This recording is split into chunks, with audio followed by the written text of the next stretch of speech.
Lauren said LOL about my shoulder surgery like it was a scheduling glitch. In that instant, I stopped hearing her words and started hearing 15 years of contempt. I'm Ethan Parker, 42, architect, the kind of man who's spent his life making sure structures don't fail because someone forgot to respect the load. Our kitchen is clean in that staged way. Counters wiped, fruit bowl centered, the whole room pretending we don't live like strangers. It's early afternoon. Chicago light coming in hard through the window. My sling is on the chair beside me because it's easier to breathe without it, even if my shoulder throbs like it has a heartbeat. Lauren stands at the island with her phone in her hand, thumb flicking like the device is a slot machine. She's wearing a soft sweater that costs more than it should, hair pulled back like she's about to do something important. She doesn't look at me when I talk. That's the first thing I notice, how natural it is for her not to. I need you here, I say. Not dramatic, just practical. 2 weeks. That's what the surgeon said. I can't drive. I can't lift anything. I'm going to be on pain meds. She finally looks up, and there's this tiny pause where I can tell she's choosing the version of the conversation she wants. I'm not canceling Vegas, she says, like she's reading off a grocery list. I blink once. Lauren, it's the same week, right? She says. And we've had it planned. We've had my shoulder planned for years, I say. I've been putting this off because of deadlines and your family stuff and… She smiles, and it's not kind. It's a small, entertained smile. The kind someone gives when they think you're being inconvenient on purpose. Put it on the shared calendar, she says. You know I told the girls I'm going. It is on the calendar, I say. It's been on the calendar. She huffs a laugh. A short one, like a bark that's trying to pass as humor. Okay, well, LOL, she says, and her eyes go back to her phone. Lol. Not a word, not even really a laugh. A label she throws on my pain like it's a meme, like I'm being dramatic about a torn joint and a doctor who used words like degeneration and permanent loss. I feel the argument try to rise in me out of habit. I can almost see the path. I push, she rolls her eyes, I list facts, she reframes it as my choice, and I end up apologizing for asking my wife to act like my wife. But something else happens instead. It's like a beam finally gives and the whole illusion shifts. Not a collapse, more like a quiet reveal.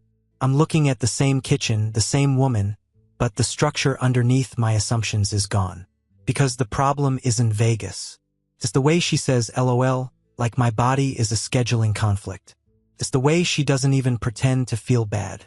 It's the certainty in her voice that her life is the main story and mine is just background noise she edits when it gets annoying.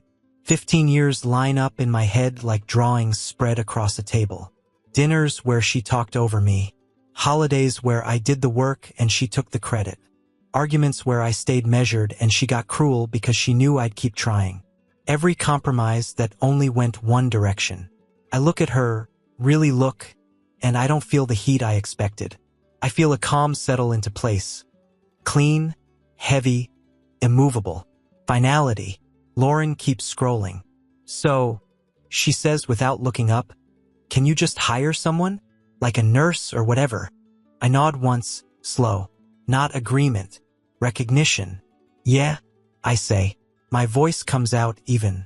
I'll handle it.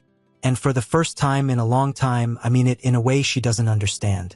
The shoulder didn't blow out in a heroic moment. No dramatic fall. No movie scenes. It happened the way real damage happens, slow, ignored, paid for later. Years of site visits, lifting sample cases, turning my body to compensate for bad posture at a desk, pretending the ache was normal because everyone's got something. Then one morning I reached up to grab a carry-on from an overhead bin and felt a sharp, wet snap deep in the joint, like a rubber band breaking where you can't see it. I finished the flight, finished the meeting, shook hands with my left like it was a funny quirk. By the time I got home, I couldn't raise my arm high enough to take off my shirt without swearing. The MRI was honest. The surgeon was more honest. He pulled the images up on a screen and talked to me like a man, not a patient. You've been compensating for a long time, he said. There's tearing. There's wear. If you keep pushing it, you'll lose function and you won't get back. How long? I asked. 2 weeks minimum where you need support, he said. No driving, no lifting. You'll be in a sling. You'll be foggy. You can't play tough with this. Support. I took that word home like it meant something in my house. Months earlier, I'd done it the responsible way. Booked the surgery far out. Blocked off my work calendar. Delegated projects. Moved site meetings. Put hard deadlines in front of clients so nobody could pretend I was bailing last minute. I even put it on the shared calendar like Lauren liked. Color-coded. Notes. Recovery timeline. Follow-up appointments. The first time I brought it up at dinner, she didn't stop eating. So, I said casually, surgery's set. I'll need you around after 2 weeks. She chewed. Nodded like she'd heard oil change. Put it on the shared calendar, she said. It's already there, I said. Okay, she replied, and changed the subject to a new restaurant her friend Brittany wanted to try. That was the first brush-off. Not a fight, just a dismissal, a gentle shove into the corner where my needs lived. Then came the closer date, the reminders, the normal human expectation that your spouse will internalize something that matters. And then came Vegas. Back in the kitchen after the LOL. I went upstairs and sat on the edge of the bed with my arm hanging like dead weight. I wasn't spiraling. I wasn't panicking about the procedure. I was thinking in timelines. If I go through with this as scheduled, I'm dependent. I'm vulnerable in a way I can't muscle through. I'm at the mercy of a woman who just laughed at the inconvenience of my pain. That's not marriage. That's exposure. That night, I replayed the earlier conversation in my head. The one that should have told me everything. We'd been sitting at that same kitchen island, her laptop open, tabs for flights and outfits and some spa packages. I can't cancel, she'd said, eyes bright. I already paid my part. I'm not asking you to cancel because I'm jealous, I said. I'm asking because I'll be recovering from surgery. She'd looked at me then, and the look wasn't confused. It was annoying. You chose that week, she said, like the rotator cuff and cartilage had checked her schedule and decided to be rude. It's been scheduled for months, I reminded her. And Vegas has been planned too, she said. We can't rearrange everything because you decided now is the time. I felt my jaw tighten. Lauren, I didn't decide. My shoulder is wrecked. She shrugged. Clean, careless shrug. Hire help, she said. People do it all the time. Like a nurse, or your sister, or whatever. That phrase hit harder than LOL. Because it wasn't even meant to be mean. It was meant to be efficient. Like outsourcing care was a normal substitute for partnership. In the quiet after she went to bed, I sat at my desk and stared at the surgery packet. Post-op instructions, medication schedule, warning signs, a list of things I wouldn't be able to do alone. Then I opened my phone and searched for home health aides in Chicago. Not because I planned to hire one, because I wanted to see how easily she replaced herself. I shut the phone off and sat there until the room felt cold. The next morning, I called the surgeon's office. The receptionist was cheerful. Parker, right? Your procedure is coming up soon. Yeah, I said. I need to reschedule. Pause. Is everything okay? Everything's fine, I told her. That wasn't a lie. Not anymore. She offered dates. I picked one far enough out to give me room. Room to plan. Room to remove dependency. Room to build support that wasn't built on hope. When I hung up, I felt something sharp and clean in my chest. Not fear. Not relief exactly. Control. Lauren came into the kitchen later, coffee in hand, humming. She glanced at me like I was furniture. You still mad? She asked like it was about tone. I looked up, kept my face neutral. No, I said. I handled it. Her shoulders loosened immediately. The tension she hadn't even tried to hide evaporated. Good, she said. See? That's what I mean. Just be practical. Practical. She thought she'd won an argument. What she didn't understand was I'd stopped arguing. I'd shifted the project. And once I did that, the surgery wasn't the main event anymore. It was the first pivot. Lauren's energy changed the moment Vegas became real. She moved through the house with that pre-trip glow, half distracted, half excited, phone always buzzing, laughter in her throat like she'd already left. Packages started showing up at the door. Shoe boxes, dresses folded in plastic, little luxury bottles that smelled like expensive promises. "Try this," she said one night, holding up a sparkly top like it mattered. I looked at it the way you look at a material sample you're not going to use. "Nice," I said. She didn't notice the difference. That's the thing. She didn't notice when my silence stopped sulking and became structured. I kept my face neutral, kept my tone flat. I let her talk about brunch reservations and pool parties and the girls, and I nodded at the right moments like I was still part of the same life. Meanwhile, I started moving like an architect with a demolition plan. Not reckless, not emotional, methodical. The first call was to a financial advisor I'd trusted for years, Mark Heller. Not a flashy guy, quiet competence. The kind of man who talks in percentages and risk, not fantasies. I met him downtown in his office, a room with no personal photos and a view of the river that made everything look expensive and controlled. He didn't ask me how I felt. He asked, "What's your exposure?" I slid a folder across his desk. Joint accounts, mortgage, lake property, retirement, credit cards, her spending. He flipped through, eyes scanning, pen tapping once at a line item. "She doesn't know you're here," he said. "No," I replied. He nodded like that was the correct answer. "Okay," he said. "We're going to map it clean. You don't do anything sloppy. No hiding assets. No vindictive moves. Just separation and documentation." That word again, documentation. The language of men who don't lose in court because they don't rely on emotion. He walked me through what was joint, what was separate, what was risky, what was protected. He explained the timing. He explained how quickly a spending spree can become a strategy when someone realizes the ground is shifting. "Start a new account," he said. "Your name only. Move your direct deposit. Keep paying joint obligations so you look stable. We'll build a record that you're reasonable." Reasonable. That was the point. I wasn't trying to scorch the earth. I was trying to stop living on soil that didn't hold weight. The second call was to an attorney. I didn't pick someone from a billboard. I picked someone who'd handled quiet divorces for men with real assets and real reputations. Patricia Trish-Nguyen. Sharp, calm, not impressed by drama. Her office was all glass and matte black, minimal, expensive.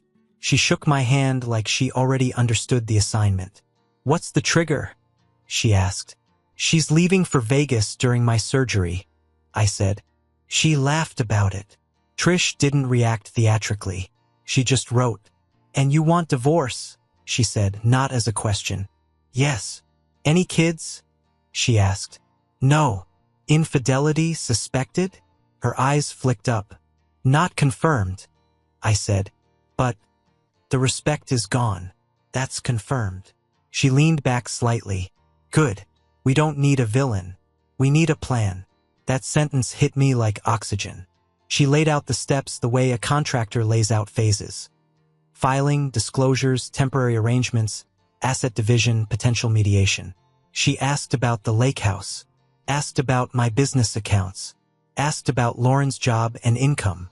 Then she said, "You're going to feel tempted to announce this early. Don't. You announce it when your documents are ready and your accounts are stable." "I'm not announcing anything," I told her. Trish nodded once. "Good." Back home, the house felt the same, smelled the same, sounded the same. Dishwasher humming, HVAC clicking on. Lauren's laugh floating up from her phone like nothing was wrong. That's what made it eerie. I'd walk past the framed photos in the hallway. Weddings, vacations, that one lake trip where she'd insisted we take 50 pictures until the light hit her face right, and I'd feel nothing. Not sadness. Not nostalgia. Just the clear understanding that those were renderings. Pretty images used to sell a structure that wasn't sound. At night, when Lauren fell asleep with her phone on her chest, I'd slip downstairs and work. I pulled every tax return, every statement, mortgage documents, property deeds, insurance policies. I took photos of valuables, watches, jewelry, the art she liked to brag about. I logged serial numbers where I could. I didn't take anything. I counted. There's a difference. I created a folder on an encrypted drive, backed it up twice, printed copies for Trish, made a list of what was sentimental and what was just expensive. And I watched Lauren in the daytime like I'd never watched her before. The way she'd talk to me only when she needed something. The way she'd correct me in front of friends like it was a hobby. The way she'd roll her eyes at my pain but light up when her phone buzzed. She didn't see any of it in herself. And she didn't see the new thing in me, how I was no longer trying to be understood. I was just building a clean path out. Fair, lawful, irreversible. On Thursday, she tossed a new swimsuit on the back of a chair and said, "You're being weirdly quiet." I looked up from my laptop. "Just busy." "With what?" she asked, half teasing, half annoyed. I held her gaze. "Calm. Work," I said. She accepted it because she always accepted my work as an explanation. Work was the place she could safely ignore me without guilt. She went back to her phone and I went back to the plan. In construction, you don't start tearing down until you've checked every support. You don't swing a hammer until you know what falls and what might fall with it. That week, while she packed outfits, I packed exits. And the strange part was how ordinary everything still looked. A quiet house, a clean kitchen, a marriage that, from the outside, would seem fine. From the inside, I could already hear the settling cracks. Not loud, just real. Friday morning, she moved fast. Suitcase by the door, makeup bag zipped, hair done like she was going to meet someone who mattered. She didn't look like a woman leaving her husband behind during a medical crisis. She looked like a woman heading toward freedom. I stood in the foyer with my coffee, shoulder aching in that dull way that reminded me time wasn't on my side. Lauren checked the mirror, adjusted her earrings, and finally glanced at me. "The fridge is stocked," she said. "So you don't starve." "I'm not helpless," I replied.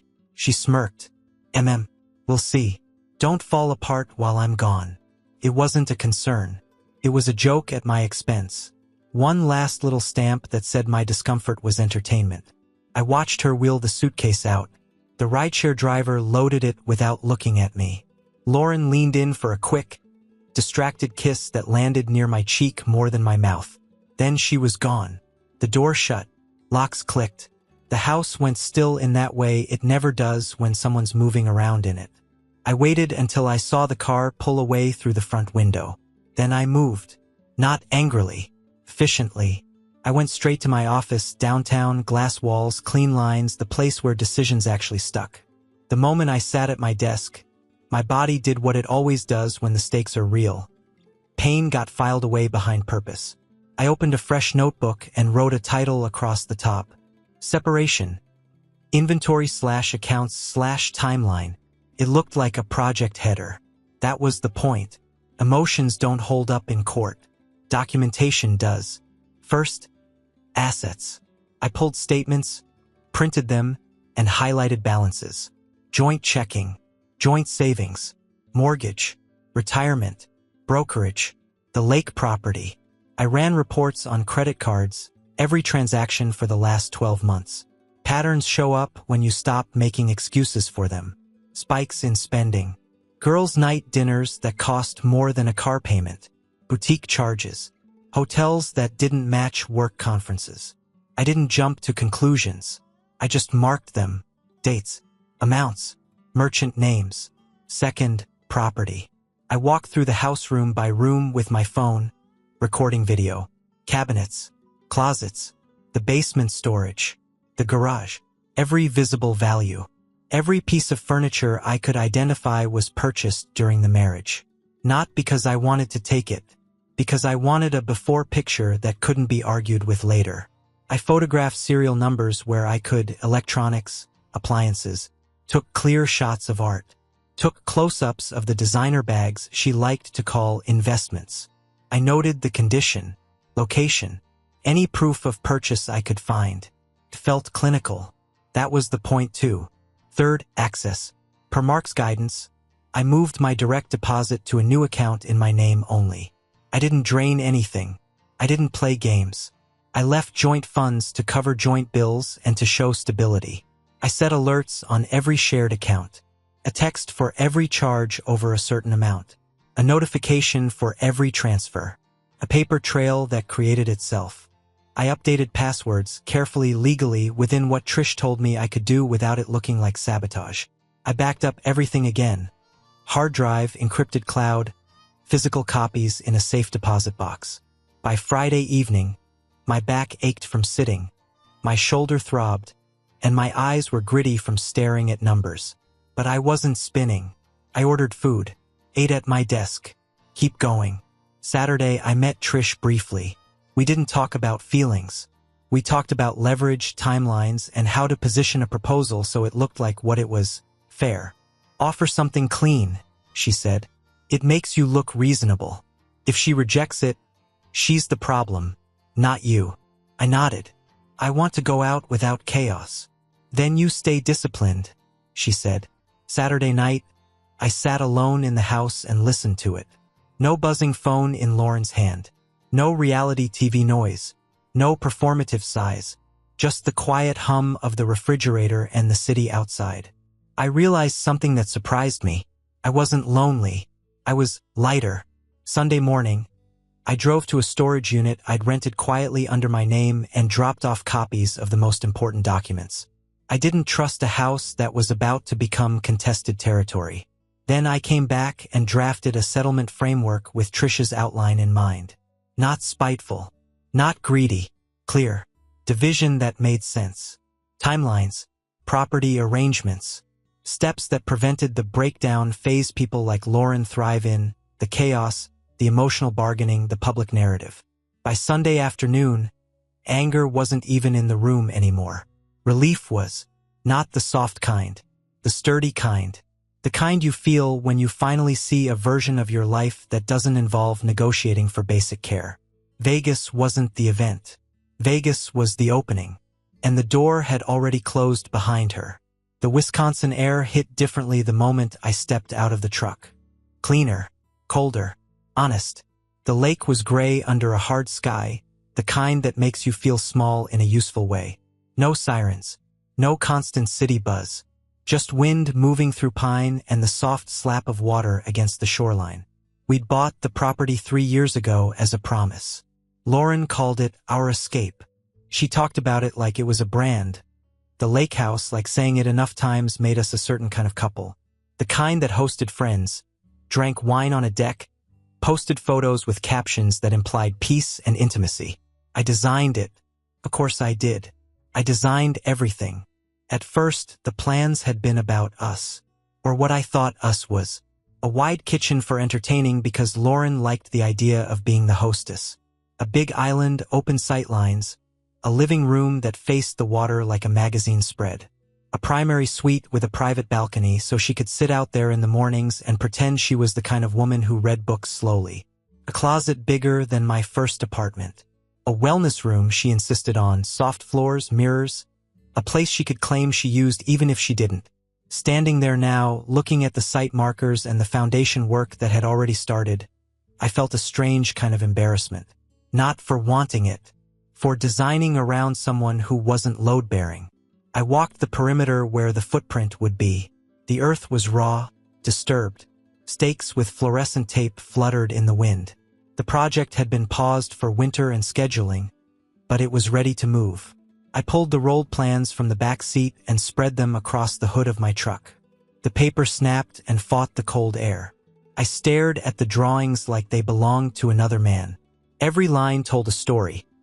Compromises, assumptions, concessions made in the name of keeping her happy. Spaces built for her image, not my piece. I took my pen out and circled the wellness room. Then I drew a clean X through it. My phone buzzed. A text from Lauren, probably from Vegas. I didn't open it.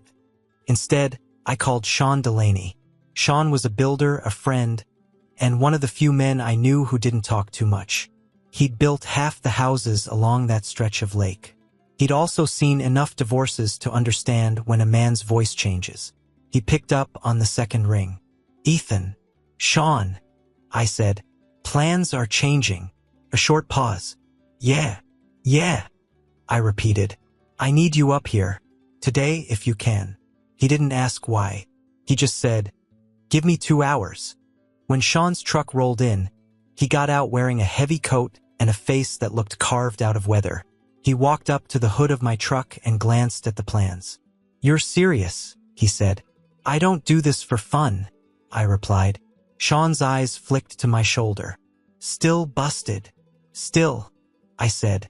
That's part of why. He nodded once, then looked back down. What's changing? He asked. I tapped the big open kitchen. This stays, but it's not for entertainment anymore. It's for me. Clean lines. Efficient. No showpiece island the size of a stage. He grunted approval. I pointed at the living room. The seating plan gets tighter. I want it to feel like a room I live in, not a lobby. Sean's mouth twitched, almost a smile. Good. I dragged my pen along the primary suite. Balcony stays, but the closet gets cut in half. He raised an eyebrow. I met his eyes. I'm not building a shrine to someone else's wardrobe. Sean nodded like he understood exactly. I circled the wellness room again. This becomes a workshop. A shop? He asked. Yeah, I said. For tools. For building models. For quiet work. I want a space that doesn't care what it looks like on Instagram. Sean let out a low laugh. Now you're talking. I flipped to the second sheet where the guest rooms were laid out. These get smaller, I said. I don't need a parade of friends. I need a place where I can breathe. Sean leaned in, scanning. And this? He tapped the section labeled Lauren's office/flex room. I didn't hesitate. Gone. What goes there? He asked. I stared at the blank rectangle on paper where her flex space was. The one she described as a place to write and create. She hadn't written anything longer than a caption in years. My office, I said. A real one. With a door. Sean's eyes stayed on me for a beat. You sure? I didn't have to think. I've never been more sure of anything. We worked like that for an hour, line by line, decision by decision. Sean offered practical notes. Cost changes, timeline shifts, what could be done before spring, what needed permits updated. He didn't try to treat it. He treated it like what it was, a client change order. When we finished, the plans looked leaner, stronger, more honest, less space for performance, more space for living. Sean rolled the drawings back up and tucked them under his arm. I'll get the revisions started, he said. You want me to hold off on anything until you finalize stuff? I want forward motion, I said. No pauses. No waiting. He nodded. Got it. As he walked back to his truck, he stopped and looked at the lake. The place is going to be good, he said without turning around, when it's built for the right person. After he left, I stayed a while longer. The wind cut through my jacket. My shoulder ached. The sky stayed gray, but my mind was clear. I wasn't destroying a shared dream out of spite. I was correcting a design based on new information. Lauren had already left this project. She'd left it the way she left everything that required real effort. By laughing, by dismissing, by choosing herself and calling it practical. Fine. Then I would choose myself too. And the lake house, the thing we were supposed to be building together, would become what it should have been all along. Private future. Built to hold. Lauren came in Sunday night smelling like hotel lobby perfume and victory. Tan, laughing, suitcase wheels clicking on our hardwood like she owned the sound. She talked fast. Vegas was insane, you would have hated it. And kicked off her heels. I didn't stand. I didn't smile. The kitchen table was cleared except for one neat stack and a pen. Sit, I said. Her eyes finally landed on the papers. What is that? Read the top page. She picked it up, still smiling. Then the smile thinned. Are you serious? Yes. She dropped it like it burned. Is this because of a trip? Ethan, don't be dramatic. It's because you said LOL about my surgery. She scoffed. Oh my God, you're punishing me. No, I'm ending it. Her face hardened. You can't just. I can, I said steady. Petitions filed Monday. This is the settlement I'm offering. It's fair. Your lawyer can call mine. She leaned forward, voice sharp. You think you're in control? I met her stare. I've been in control all week. You just got home. She searched my face for the argument, the apology. I gave her neither. I slid the pen. Sign, or we do it the hard way. Caleb's place smelled like motor oil and black coffee. 2-bedroom, clean enough, no softness to hide in. He didn't ask questions when I showed up with a duffel and a calm face. You got a plan? He asked. Yeah, I said. I'm executing it. Lauren's retaliation started before the ink was dry. First came the texts. You're embarrassing yourself. Then you'll regret this. Then the shift into performance. Messages to mutual friends about my mental state, how I was spiraling, how she was worried. Trish told me to save everything and say nothing. So I did. Then the spending began. My phone lit up with alerts, boutique charges, restaurant tabs, a weekend hotel in the city. Not enough to look like fraud at first glance. Enough to be a message. I can still touch you. I called Mark. He didn't react. He just said, lock it down. I canceled the joint cards that weren't tied to essential bills. Left the mortgage and utilities covered. Moved what I was allowed to move. Set tighter alerts. Every click created a record. Lauren escalated when she realized the money had doors now. She started showing up at the house during work hours. Neighbors later told me she'd been loading boxes into her car. Just grabbing my things, she apparently said with a smile. I didn't confront her. I drove by once with Caleb and photographed the trunk open from the street. My camera catching a framed piece of art I'd bought, then a set of kitchen equipment, then a watch case. Click, click, click. Not anger. Receipts. Her lawyer sent a letter full of threats, claims about marital misconduct, about contested assets, about how I'd abandoned the home. Trish responded with 3 paragraphs and attachments. Facts beat tone. Then I scheduled the surgery, not as a plea for her attention. As a final test, I no longer needed her to pass. My sister, Megan, flew in. She didn't ask me to explain to Lauren. She just showed up with groceries, a spare key, and the kind of steady presence that makes recovery safer. You should have done this sooner, she said, helping me set up pillows. Yeah, I answered. I know. The morning of the procedure, as they rolled me toward the OR, I realized something simple and brutal. I was safer going under anesthesia with my wife nowhere near my life. That wasn't a tragedy. It was information. And once you have real information, you build differently. It was Tuesday afternoon when my phone rang with an unknown number. I almost let it go to voicemail. Recovery makes everything feel distant, like you're underwater. But the number was local, and something in me said the answer. Ethan Parker? A woman asked. Yes, this is Madison Grant, she said. And I recognized the name immediately. Lauren's colleague, the one who'd been at our house twice, who'd smiled too hard and laughed at Lauren's jokes like it was a job. My stomach didn't drop. It just tightened. I shouldn't be calling you, Madison said. But what she told people about you isn't true. And Vegas wasn't what she said it was. I stayed quiet. Let her keep talking. Madison exhaled. She met a guy out there, a startup CEO. That was the point. The girls' trip was covered. They were together most of the weekend. There it was. Not graphic, not romantic, just the blunt outline of betrayal. Why tell me? I asked.